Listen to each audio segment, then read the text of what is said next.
Olá, meu irmão, minha irmã, paz de Cristo no teu coração. Último dia de janeiro, teve muita gente falando que janeiro estava demorando, não foi que janeiro estava demorando de passar, mas a gente sabe o tempo é de Deus e o tempo é o tempo.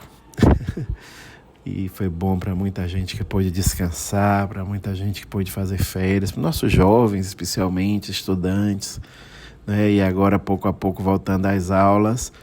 E hoje, justamente, por falar em volta às aulas, por falar em estudante, por falar em juventude, é a festa de São João Bosco, né? Dom Bosco, sacerdote italiano, fundador dos Salesianos, amigo da juventude, né? Com a sua intuição, inspiração, com seu carisma, né? Criou estratégias de educação para os jovens, educação para as crianças, educação integral, educação na totalidade, corpo, alma e espírito, educação plena. Então a gente agradece a Deus pelo carisma de Dom Bosco, a gente agradece a Deus pelos padres salesianos, pelas irmãs salesianas, nos seus colégios, por todos os colégios, né, que são geridos, levados adiante como obra de evangelização na igreja. A gente louva a Deus pela educação católica, nos mais variados carismas, e a gente louva a Deus pelos salesianos, pelos maristas, pelas sacramentinas, pelos jesuítas, enfim, tantas mercedárias, tantas e tantas congregações que lidam e atuam junto aos nossos jovens e às nossas crianças. Que São Bosco interceda por todos e rogue por todos nós.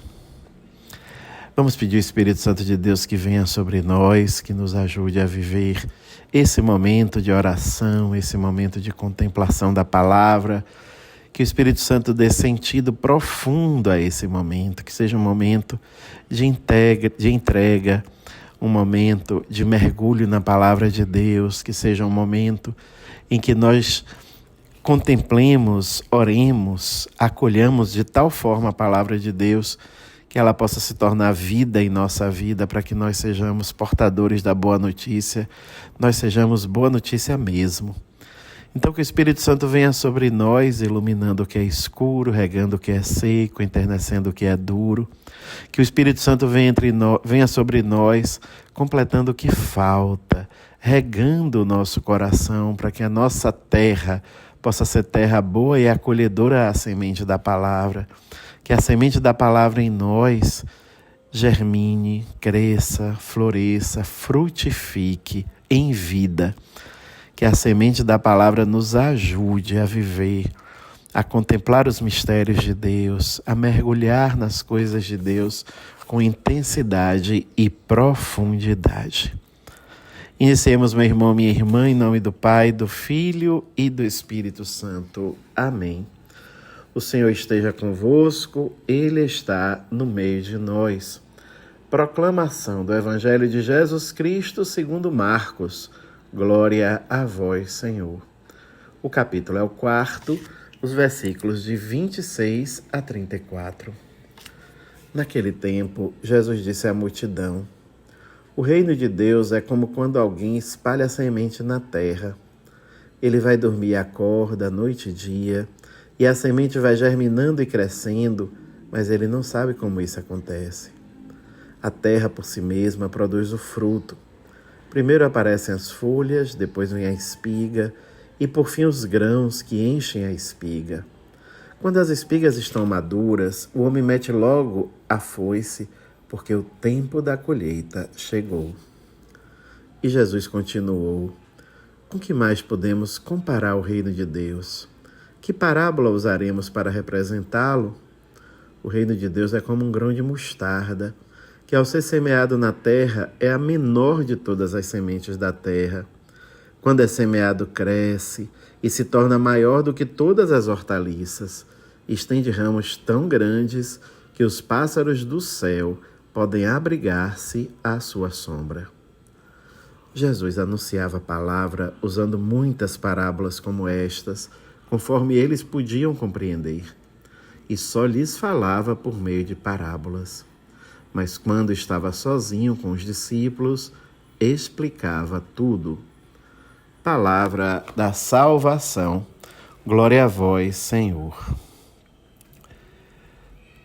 Eu tenho um carinho, meu irmão, minha irmã, muito especial por este evangelho, quando Jesus compara o reino de Deus a realidades humanamente tão pequenas, humanamente tão singelas.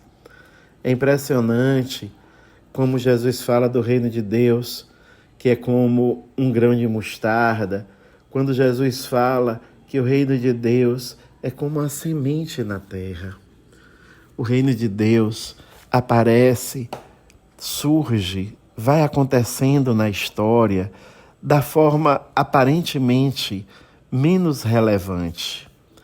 E eu fico pensando nas grandes obras. Falava aqui no início, fazendo lembrança de Dom Bosco e da congregação. Quem hoje vê a congregação, imagina milhares, centenas, sei lá, dezenas de colégios espalhados pelo mundo todo, tantos padres.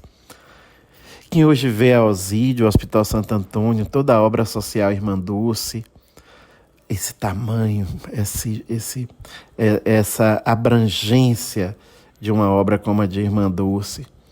E assim, quando a gente vai vendo tantas realidades de igreja que hoje aparecem tão grandes, mas como foi que elas surgiram? Elas surgiram pequenininhas. Dom Bosco, ali, meia dúzia de jovens que desejaram formar comunidade com ele no início daquele projeto. Irmã Dulce, todos nós sabemos, ali num galinheiro, de forma tão controversa, tão em desacordo, com tanta regra, com tanta lei, ali, do lado de fora, né? No quintal, no galinheiro. E assim as obras de Deus aparecem desse jeito, muito singelas, e a gente precisa ter esse olhar, essa capacidade de percepção para entender que ali, na pequenez daquela realidade, o reino de Deus se manifesta. Que você sabe que numa semente, aí já é até ciência, né? A gente aprende lá na biologia, uma ciência, uma semente já carrega em potência dentro dela a árvore. A árvore gigantesca está inteirinha dentro da semente. Então, naquela pequena realidade cotidiana, naquela comunidade, lá na periferia, aquela capelinha pequena lá na zona rural, com poucas pessoas, ali está o reino de Deus inteiro, ali dentro. Naquela pequena comunidade, naquele grupo que se reúne num condomínio para rezar, ali está o reino de Deus inteiro. Numa família que se reúne para fazer uma oração ou um gesto de caridade, ali está o reino de Deus. Ninguém vê, ninguém sabe, não existe divulgação, ali está o reino de Deus. Então vamos pedir a graça desse coração sensível para perceber o reino nas pequenas realidades do mundo e abraçá-lo nessas realidades. Porque é fácil abraçar na grandeza, no sucesso, nas grandes realidades. Aí a gente percebe. Mas abraçar na singeleza, na pobreza, no anonimato do cotidiano, é preciso um olhar sensível, um olhar de fé, porque é preciso abraçar o reino em todas as dimensões da sua manifestação.